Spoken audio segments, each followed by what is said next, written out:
Bueno, ahora sí, grábenos, don David. Fíjese, en estos momentos, la ministra Yasmín Esquivel debe estar en la Facultad de Estudios Superiores de Aragón, de la Universidad Nacional Autónoma de México, pues la invitaron, entre comillas, o citaron para que revise, junto con todos los involucrados en este escándalo originado por el racista y clasista de Guillermo Sheridan, revisen esa tesis que, pues este tipejo de Sheridan, quien según información revelada por nuestros cuates, nuestros amigos de Polemón, lleva más de 20 años cobrando precisamente en la UNAM como académico, pero sin dar clases, pues este tipo aseguró que la plagió, lo asegura en la plataforma política Latinos.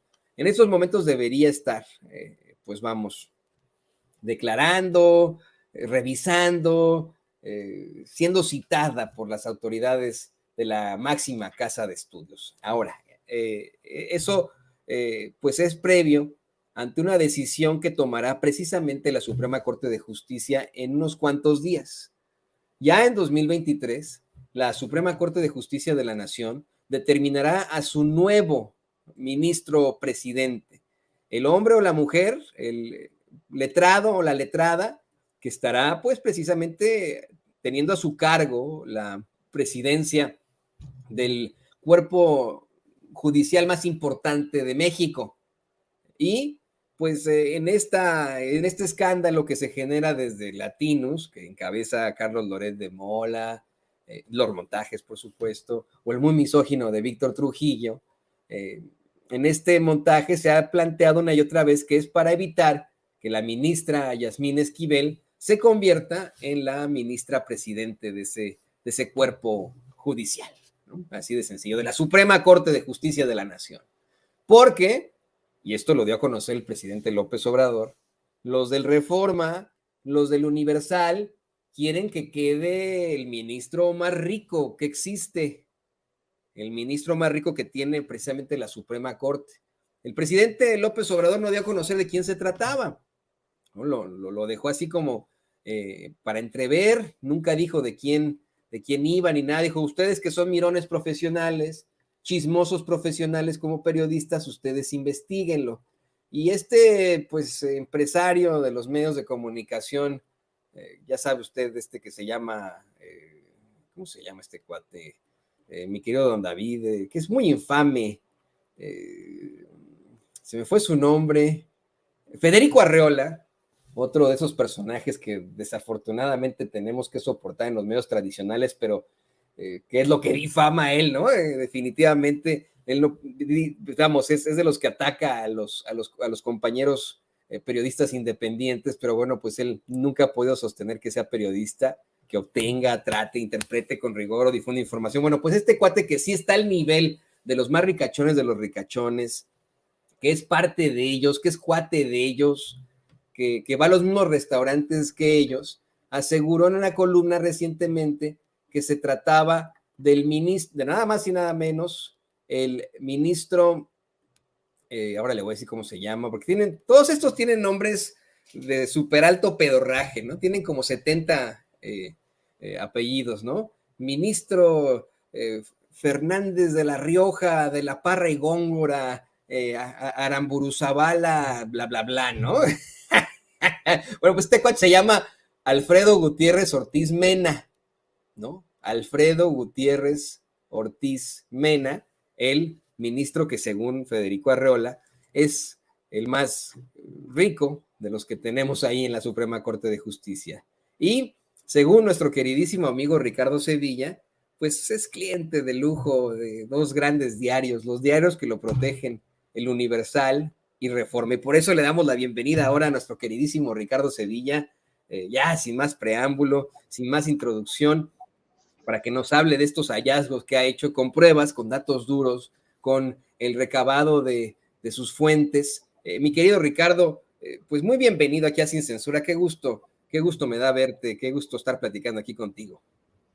Al contrario, querido Toño, el gusto es mío y siempre es un placer compartir estos micrófonos de este medio de comunicación libre como el viento, como lo describe bien mi querido amigo Vicente Serrano. Y estas fuentes, después de tantos años que hemos ido acumulando a lo largo del tiempo en estos medios de comunicación corporativos, pues son amplias, son amplias. Comenzamos desde los 19 años, ya tenemos mucho, mucho, mucho recorrido. Y fíjate, Toño, que hace un tiempo tú y yo estábamos platicando precisamente del despertar de los medios de comunicación independientes, y eso se centra fundamentalmente en todos los editores, los coeditores, los fotógrafos, los diseñadores, los periodistas de a pie, que ya están hartos de trabajar en esos medios de comunicación corporativos, y fíjate que no están a gusto y nunca lo estuvieron trabajando en estas compañías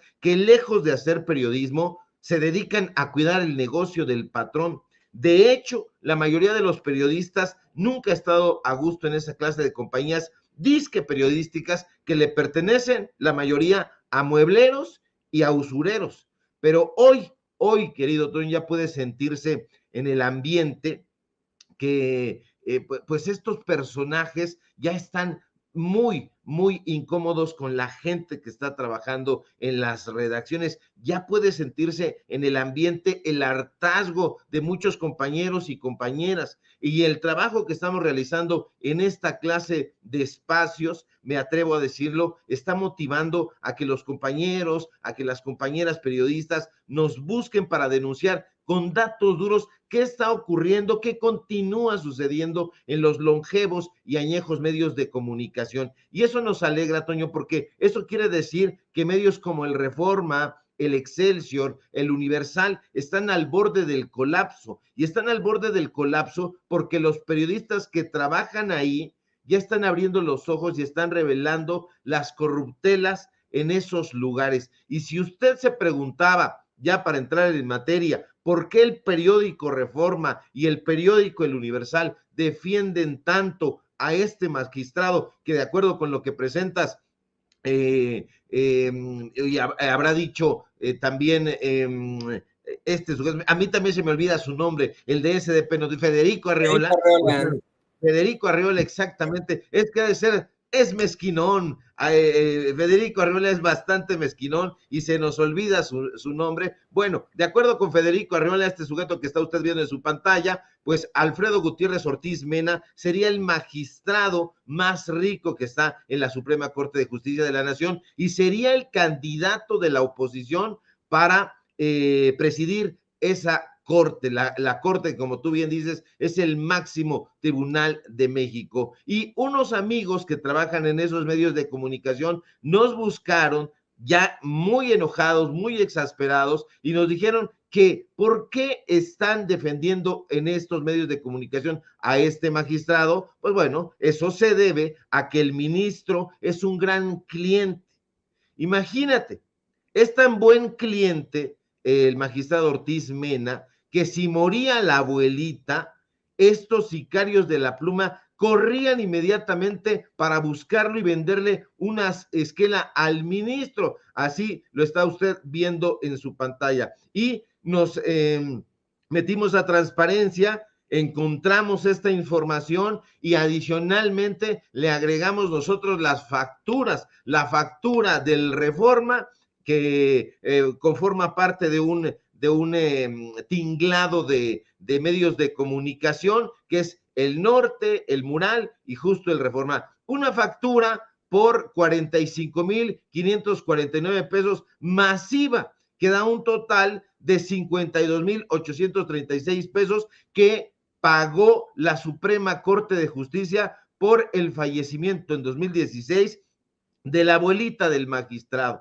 De tal suerte que los magistrados, esta clase de magistrados, no son como usted o como yo, no. A ver, déjame te interrumpo ahí, perdóname. ¿Quieres decir, querido Ricardo Sevilla, que la Suprema Corte hizo que nosotros como mexicanos pagáramos una esquela en el periódico Reforma por la muerte de la abuelita de este cuate?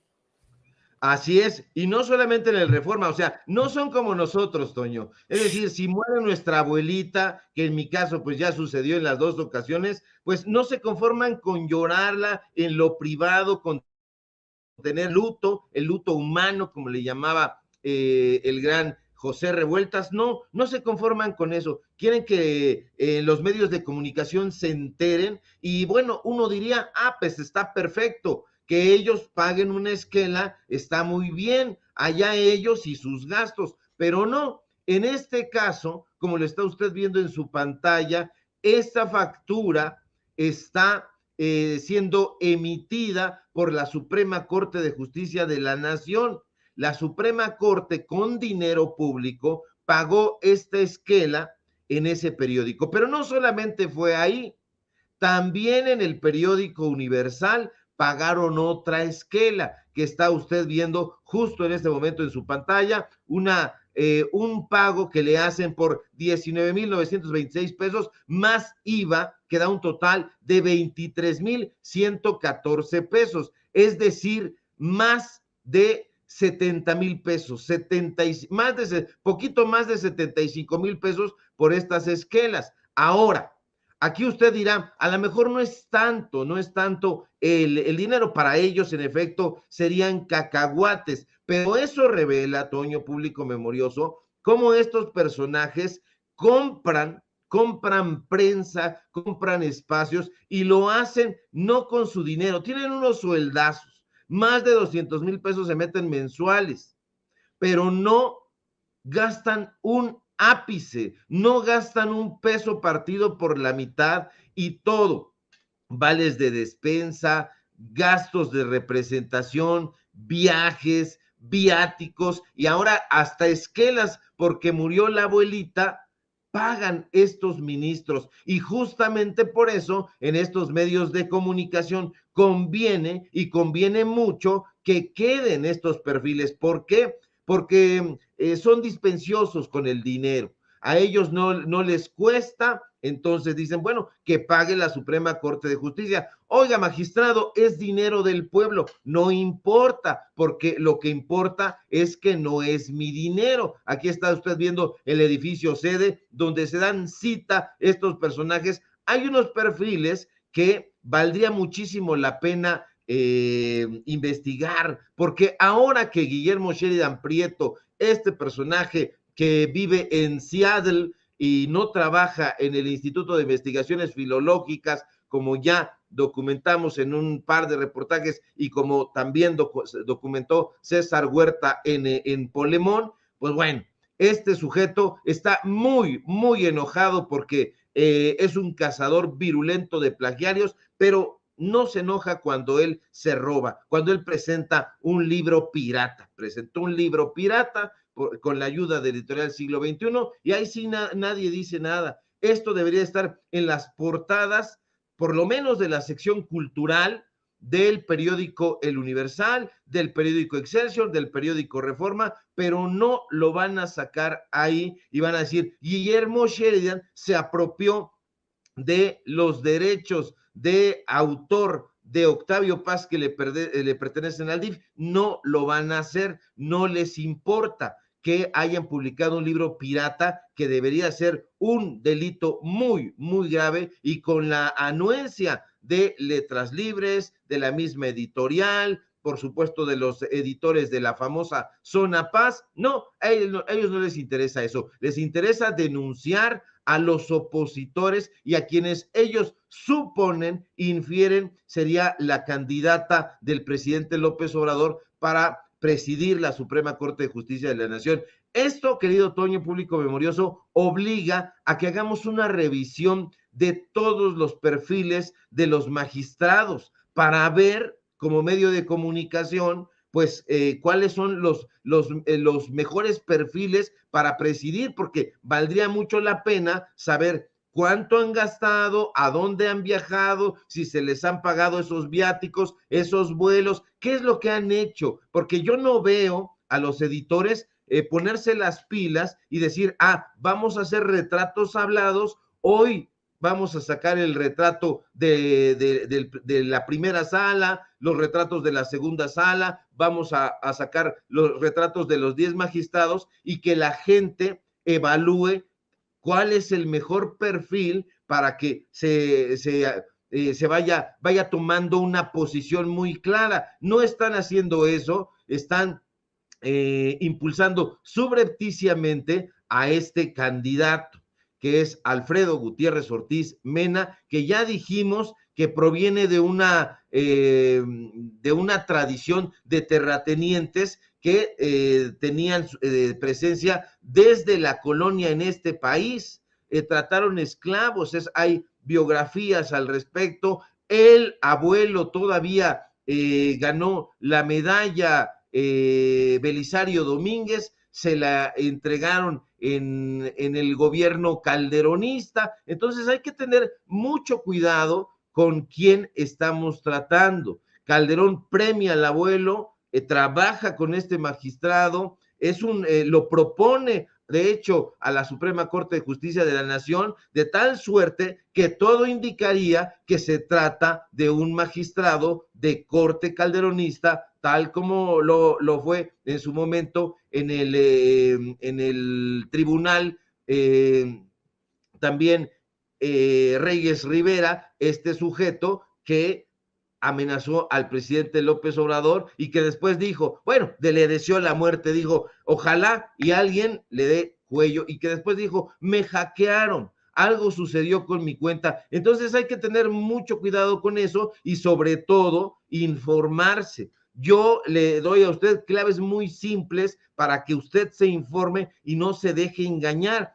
Entre al portal de la Suprema Corte de Justicia de la Nación, vea las biografías de estos 10 personajes y ahí va buscando para que se vaya dando cuenta de dónde vienen, dónde trabajaron, qué hicieron, al servicio de quién estuvieron y de quién están. Y así va haciendo usted su propio reportaje, porque no necesitamos, y esto lo digo a pesar de que me vayan a llover jitomatazos, no necesitamos título de licenciatura, de maestría, de doctorado, estudiar en el extranjero, en las mejores universidades, para poder informarnos, para poder hacer nuestro propio periodismo y construir nuestra propia reflexión. Se necesita sensatez, se necesita entusiasmo, se necesita claridad, y es algo que no tienen los analistas en la derecha, querido Toño. Estoy anonadado con lo que nos acaba de dar a conocer, querido Ricardo. Fíjate que yo pensé que era pues cliente de lujo, el magistrado Gutiérrez Ortiz Mena, pues porque tenía su lana y decía, bueno, pues ahora vamos a poner esta de cual, pero no, utilizó nuestro dinero con una serie de situaciones que son verdaderamente cuestionables que ocurren en ese poder judicial. Lo acabas de decir con todas sus letras. A este ministro se le ha relacionado con el calderonismo. Hoy que el presidente López Obrador le pone otro apodo a Felipe Calderón, además del carnicero de Michoacán, el comandante Borol, etcétera, o le llama el campeón de los homicidios, pues en su sexenio aumentaron en un 200%, ¿no? Imagínense ustedes que este cuate que usted tiene en pantalla, otro calderonista, que según se reporta cuando fue director del SAT, hizo una serie de condonaciones de impuestos, quede como el ministro presidente de la Suprema Corte de Justicia de la Nación. Bueno, pues ya nos llevó la chingada, hay que decirlo en esa forma. Y mira, le voy a pedir al equipo que nos grabe, porque no es la única en la que incurren en todo el Poder Judicial, querido Ricardo Sevilla. Hace unos momentos, nuestro queridísimo compañero periodista y escritor Ricardo Sevilla nos revela una serie de facturas con las que se constata que ese ministro, el que ha sido señalado como el más rico de la Suprema Corte de Justicia de la Nación, el ministro Gutiérrez Ortiz Mena, contrató un par de esquelas de miles de pesos cuando se le murió la abuelita, y que esto se pagó, no sabemos si fue él que la contrató, pero lo pagó la Suprema Corte de Justicia de la Nación. Ahí están las facturas. Pero fíjense, no es lo único que le pagamos a los ministros, magistrados y jueces del Poder Judicial, así como a fiscales y etcétera. Que no se nos olvide que hace ya algunos meses se dio a conocer cómo es que un magistrado del Tribunal Electoral del Poder Judicial de la Federación utilizaba, y esa es otra cosa que es verdaderamente inaudita, utilizaba el taller mecánico del Tribunal Electoral, porque tienen taller mecánico, no entiendo como por qué chingados, ¿no? Pero tienen taller mecánico para restaurar sus autos clásicos, y que pues esto causó un daño de aproximadamente 2.350.000 pesos. Nos referimos al magistrado Felipe Alfredo Fuentes Barrera, ¿no? Este cuate que, según se reportó, utilizó al taller mecánico con el que cuenta el Tribunal Electoral para reparar sus autos clásicos. Esto hasta lo documentaban ahí precisamente en el Universal, ¿no? Es verdaderamente ridículo, y querido Ricardo, pues hablemos de cómo es que no podemos seguir tolerando esto los mexicanos. Hablemos de cómo es que le estamos permitiendo a ese poder judicial hacer y deshacer, tener ministros que consiguen que les hagan las esquelas a sus abuelitas por miles de pesos en los principales diarios, magistrados que arreglan sus autos clásicos en los talleres que ya tienen ellos en sus cuerpos judiciales. A mí me parece inaudito, querido Ricardo. Por supuesto que es inaudito, querido Toño, no podemos permitirlo, todo esto tiene que ser público, ya los medios de comunicación corporativos están languideciendo porque su oferta informativa no va más allá de la vaquita marina, no hay creatividad en la búsqueda, no hay sensatez y no hay libertad. Si ellos están alegando que hay una falta de libertad de expresión, esa está ocurriendo en el seno de los propios medios de comunicación donde trabajan. Ahí todo tiene que aterrizarlo el director general, el director editorial, y tiene que ir en sintonía con el negocio de Eli Ortiz, con el negocio de Junco de la Vega, con el negocio de Manuel Arroyo, con el negocio hospitalario de la familia Vázquez Raña, Vázquez Aldir. Todo tiene que ir en esa sintonía, y si no está en esa sintonía, mete aquí en el portal o en el impreso una nota de la vaquita marina, porque está en peligro de extinción. No les importa otra cosa. Entonces no hay libertad, y el papel que está representando los medios de comunicación libres, independientes, es que justo no tienen este sesgo editorial, no hay un patrón detrás, y justamente por eso, bueno, habrá lugares en donde sí los acepten, pero en estos medios de comunicación donde nosotros participamos, aquí en Sin Censura, en Los Datos Duros, en otros espacios, no toleramos el chayote, porque como tú bien decías, a mí el chayote tampoco me gustaba de niño, lo dejaba, lo escondía a un lado del plato y mi mamá batallaba, se lo daba ahí al perro que teníamos y ni siquiera se lo comía, es decir, ni mi perro era chayotero. Entonces, imagínese usted, a estos personajes no solamente les gusta el chayote, ellos viven felices en una chayotera, ahí están muy contentos y van comiendo a diestra y siniestra. Estos magistrados tienen que ser sometidos a revisión, y una revisión que no se va a hacer en esos espacios, no se va a publicar en esos periódicos. Nosotros, y voy a hacer esta propuesta pública, vamos a ir sacando los perfiles de estos magistrados para que usted se dé cuenta quiénes son, de dónde vienen, si son clientes del Reforma, si son clientes del Universal, si son clientes de Excelsior. En efecto, estas esquelas no fueron pagadas ni por el magistrado Ortiz Mena, ni ordenadas por él, sino con los que da bien de la Dirección de Comunicación Social de la Suprema Corte de Justicia de la Nación. Para quedar bien el área de comunicación, ordenó esa esquela, y él se sintió muy a gusto porque sintió la empatía del propio lugar donde trabaja. Esto es terrible, es muy penoso, porque además ni siquiera fue con dinero recaudado por el salario de los mismos magistrados, no, fue con dinero del presupuesto. La partida presupuestal para prensa en ese mes fue de 1 millón de pesos en 2016, de acuerdo con la información que nosotros tenemos. Entonces, vamos a ir desglosando para bien de la información qué es lo que han hecho estos 10 magistrados, y es un compromiso que abrazamos, porque definitivamente, querido Toño, no vamos a encontrar ninguna clase de información en esos medios de comunicación. Todo mundo le está dando vuelo al trabajo, llamémosle así, al trabajo que presentó Guillermo Sheridan en Latinus, pero si tú lo has leído, y yo sé que sí, te vas a dar cuenta de que ese no es ningún reportaje, no hay fuentes consultadas, está en primera persona, no buscaron a la magistrada previamente, no es un reportaje, es un artículo redactado con las vísceras, es un artículo mísero y ni siquiera lo hizo Guillermo Sheridan. ¿Tú te imaginas a Guillermo Sheridan que vive y tiene su residencia permanente en Seattle, en el Centro de Estudios Mexicanos que tiene la Universidad Nacional Autónoma de México allá, viajando a la Ciudad de México, yendo a la Biblioteca Nacional, donde está el repositorio de las tesis, revisando ahí a sus 72 años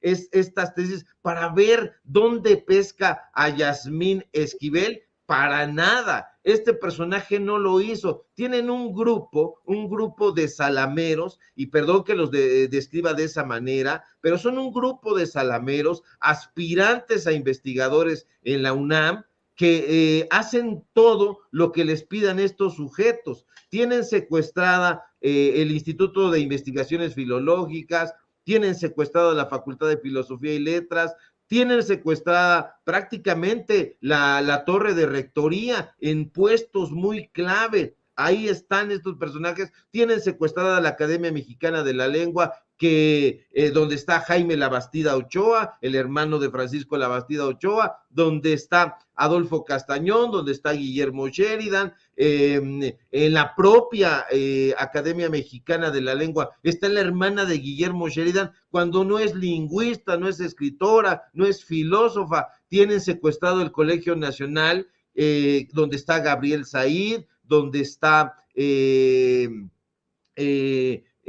propio Enrique Krause, donde está Christopher Domínguez. Es el grupo Letras Libres que está en todas partes, y a pesar de todo, todavía tienen tiempo de escribir en el Universal, de escribir en el Reforma, de publicar y presentar libros. ¿A qué hora? Yo le hago un llamado a esos periodistas que se alquilan para escribir estos textos que aparecen en nombre de estos sujetos, que ya no lo hagan, que ya no sigan arrastrando la profesión periodística ni el oficio de escritor para alquilar su pluma a estos cabrones que por lo menos se estará metiendo Guillermo Sheridan, de acuerdo con las estimaciones que hemos hecho y que las comparamos con lo que presenta Polemón, pues más de 400,000 pesos mensuales por estar acostado en la hamaca allá en Seattle, y donde no se le ha visto en la Facultad de Filosofía y Letras, no se le ha visto en el Instituto de Investigaciones Filológicas, y solamente se le ve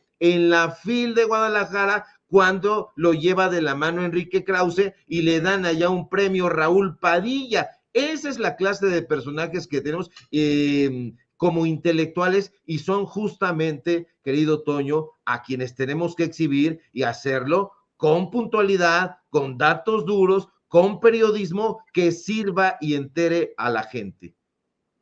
¿Qué nos impusieron, querido Ricardo? Porque de pronto llegaron a decirnos, a ver, este es Enrique Krause, y tú mexicano, tú mexicana, te vas a tener que aventar sus documentales sumamente aburridos y plagados de falsedades en Televisa.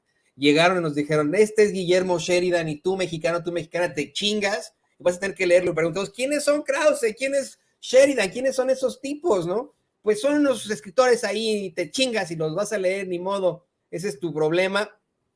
Cuando pues nunca nadie los conoce, les han hecho una especie de personalidad. Fíjate, constantemente quieren, y le digo a usted también, público consentidor, constantemente quieren comparar a cualquier situación de izquierda con lo que ocurre en Corea del Norte, que es más bien una situación feudal, cuando ellos son los que se hacen ese culto a la personalidad desde la ultraderecha. Le han hecho un culto a la personalidad a Krause, a este racista y clasista de Guillermo Sheridan, a personajes políticos. Le hicieron un culto a la personalidad también a Carlos Loret de Mola desde el principio, ¿no? Le hicieron ese perfil, esa personalidad en tiempos de Genaro García Luna. Ellos son los que aplican la estrategia norcoreana. O sea, eso es lo más interesante de todo. Y mira, decías hace rato que Guillermo Sheridan seguramente está muy feliz ahí en su hamaca en Seattle. Yo espero que mejor vaya y se siente en la aguja espacial que tienen ahí. Mejor que vaya y se siente ahí, Guillermo Sheridan, y nos deje de estar chingando a los mexicanos. Sí, le pido al equipo que nos grabe porque creo que debemos insistir un poco, ya con esto cerramos, querido Ricardo, pero creo que debemos insistir un poco en esto que nos plantea sobre muchos compañeros que están en los medios de comunicación corporativos y que ya están hartos de enfrentarse a las que se enfrentan. Mucha gente que nos ve, que nos escucha, no sabe por lo que pasan muchos comunicadores y comunicadoras, periodistas y periodistas de todos los ramos, y generalmente pues son señalados por ser parte precisamente de esos medios de comunicación corporativos, pero se enfrentan a lo peor. Nosotros que hemos estado en ese monstruo, nosotros que hemos estado por décadas en los medios de comunicación tradicionales o corporativos, le podemos decir cómo es la cosa. A menos que una persona se apellide Loret de Mola, Gómez Leiva, que tengan apellidos de alto pedorraje, como Krause, como Sheridan, es muy difícil que pueda salir adelante como periodista y pueda sacar adelante a su familia. Muchas veces, bueno, la mayoría de las veces, los periodistas, los reporteros, las reporteras, los comunicadores, las comunicadoras se enfrentan a salarios bajísimos, terribles, y a jornadas extenuantes de trabajo sin ningún tipo de beneficios sociales o laborales, jornadas extenuantes que comienzan a las 6 de la mañana y que terminan a las 9 de la noche. Así me ocurría a mí, por ejemplo, ¿no? Salarios sumamente bajos y lo peor de todo, malos tratos de esos gerentes, jefes de información, jefes de sección, que esos sí están ahí porque pues tienen sus buenos contactos, porque tienen sus buenos apellidos, o de esos lectores de prompter que pues se creen los grandes periodistas, pero no tienen ni idea, ¿no? Nada más son la pura cara, nada más van ahí a leer prompters y de pronto los terminan siendo senadoras de la República, ¿no? Y de pronto terminan haciendo situaciones muy lamentables en uno de nuestros principales cuerpos legislativos, pero ese es otro problema. Hace unos momentos Ricardo Sevilla nos da a conocer una información muy, muy valiosa que le comparten compañeros de los medios de comunicación corporativos. Le dan la pista para que él pueda buscar estas facturas y nos demos cuenta que la Suprema Corte de Justicia incluso pagó una esquela, imagínese usted una esquela por la muerte de la abuelita, de quien señalan es el ministro más rico de la Suprema Corte, el ministro Gutiérrez Ortiz Mena, ¿no? Y esto le digo, nos lo plantea Ricardo al hablarnos de ese hartazgo que existe ya en las redacciones de grandes periódicos, de grandes televisoras, de grandes radiodifusoras.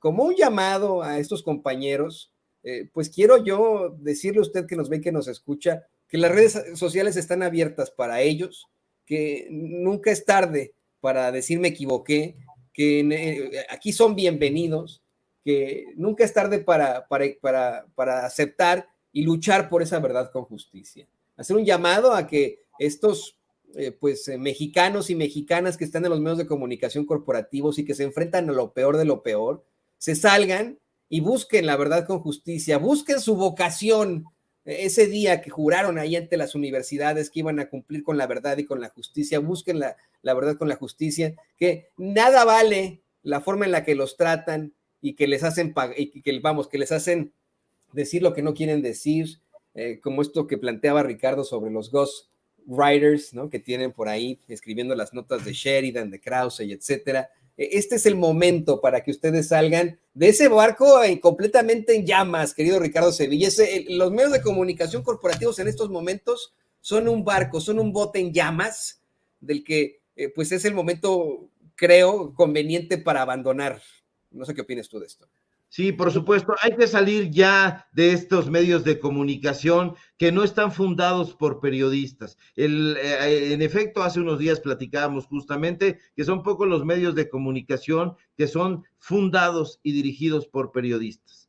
Sin Censura es uno de ellos. En su momento, Monitor, Radio Red, con Gutiérrez Vivó, fue otro. Pero de ahí en fuera no hay periodistas detrás de los medios de comunicación. Usted no me va a decir que Emilio Azcárraga sabe mucho de periodismo, no me va a decir que Ricardo Salinas Pliego, no me va a decir que Eli Ortiz, a pesar de que Sierra Bucareli paseó de la Reforma para entrar, no me va a decir que Olegario Vázquez Raña, que vendía de refrigeradores y estufas a crédito, sabe mucho de periodismo. Usted ha visto a Ciro Gómez Leiva haciendo un reportaje en alguno de los municipios que ha recorrido el presidente López Obrador, por ejemplo. Usted ha visto a Denise Merker haciendo reportajes también en algún barrio de la Ciudad de México siquiera, o mandan a estos reporteros como carne de cañón a que se arriesguen a pasar penurias, porque en efecto, déjeme contarle que los corresponsales en el periódico Excelsior ganaban 87 pesos por nota, entonces se tenían que aventar 4 o 5 notas al día para que les saliera más o menos en Guerrero, en Veracruz, y a veces ni siquiera se las daban a ellos porque tenían varios corresponsales. Entonces, yo también me sumo a este llamado que haces, querido Toño. Salgan, por favor, de esos medios de comunicación que están ya podridos, que ya tienen sus entrañas corrompidas o siempre las tuvieron, pero ya han perdido el máximo recurso que se tiene en el periodismo, que es la credibilidad. Ya el Reforma, el Universal, Excelsior, no tienen credibilidad. Si alguna vez la tuvieron, la han perdido. Y hay medios de comunicación que nacieron sin credibilidad. ¿Cuál de ellos? López Dóriga Digital, Latinus y todos estos medios de comunicación que están tutelados por personajes corruptos. Usted quiere encontrar a estos periodistas, no vaya y los busque en el barrio, no vaya y los busque en los municipios haciendo reportajes, vaya usted a las zonas más exclusivas de la Ciudad de México o de Monterrey o del extranjero, y allá los va a encontrar. Por eso se encontró a Carlos Loret de Mola con Víctor Trujillo en un estadio de Qatar, precisamente por eso. Ahí no estaban haciendo ningún tipo de reportaje, se estaban divirtiendo con dinero de Roberto Madrazo, ergo dinero público, porque usted sabe perfectamente que estos personajes a través de Cabeza de Vaca se llevaban una muy buena cantidad de dinero para alimentar Latinus. Entonces, esto ustedes lo saben, amigos, amigas de las redacciones. Abandonen ese barco en llamas, como dice mi querido Toño Ruiz, y vengan a trabajar, arriesguen, porque somos periodistas y sabemos que esta profesión es arriesgada, y si no tomas ese riesgo, no tienes nada que hacer aquí. Búscate una placita en comunicación social de alguna entidad pedorra y ahí quédate a tus anchas, pero no te digas periodista, no te digas un humanista que está trabajando para informar al pueblo de México. Estamos en un momento estelar de la historia de México, como diría, o parafraseando a Stephen Zweig, que también parafrasea López Obrador. Así que nosotros tenemos la posibilidad de trabajar con ahínco para que la información pueda fluir, que la tome el pueblo de México, o convertirnos en engendros en la historia de este país. Yo estoy persuadido de que el equipo de Sin Censura está a favor de la transformación y está a favor de participar con mucho vigor en la historia del periodismo que actualmente se está escribiendo. Y ya, si no quieren participar, allá ustedes y su mala cabeza. ¿O no, mi querido Toño? Definitivamente, mi querido Ricardo, aquí estamos con mucho gusto. Yo en algún momento decía, pues, ¿a dónde me voy a ir, no? Al ser jefe de información de Azteca América, al pues enfrentarme a esas humillaciones y largas jornadas. Eso, miren, la verdad es que mis excompañeros no van a dejar mentir. Hay muchos excompañeros que han sido muy críticos de Sin Censura, de muchas de las personas que han estado aquí, pero que me conocen a mí, saben lo mucho que le echábamos ganas, las largas jornadas que existían ahí, la calidad que le imprimimos a nuestros noticiarios y etcétera, y cómo es que hay una serie de irregularidades que no se pueden seguir, pues vamos soportando. A ellos les hago también un llamado con todo mi cariño por lo que vivimos en su momento, a que así como lo dice Ricardo Sevilla, abandonen ese barco en llamas y luchen por su verdadera vocación. por llevar a la gente, al pueblo de México, al mundo, la verdad con justicia. Bueno, querido Ricardo, pues me ha dado un placer infinito poder hacer este llamado después de la revelación que nos haces aquí en Sin Censura contigo. ¿Por qué no nos compartes tus redes sociales para que no solamente el público consentidor de Sin Censura se ponga en contacto contigo, sino también muchos de nuestros compañeros te hagan más revelaciones y te digan, oye, ¿hay chance ahí en Sin Censura de que participemos? ¡Claro que hay chance! Diles, por favor, cuando te busquen, que claro que hay chance de estar aquí en Sin Censura.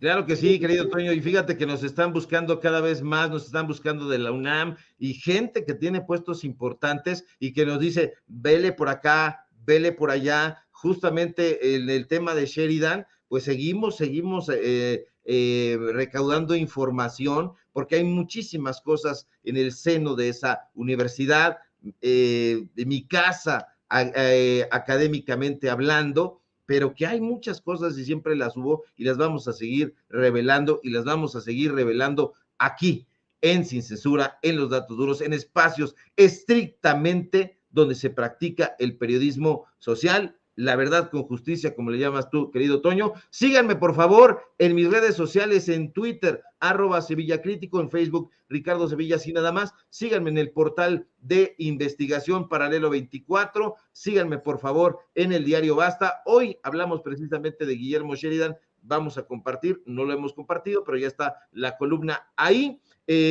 Síganme, por favor, en Los Datos Duros, Ricardo Sevilla, Los Datos Duros. Hoy tenemos informativo justo a las 8:30 de la noche, no se lo pierda y por favor síganos aquí en Sin Censura, donde estamos participando al filo de las 11 de la mañana y de donde somos orgullosamente miembros, aunque le escale en la oposición y aunque le escale a otros que antes imaginábamos amigos. Va un fuerte abrazo, querido Toño, público memorioso. Si todo marcha bien, ojalá que sí, nos encontramos por aquí el día de mañana.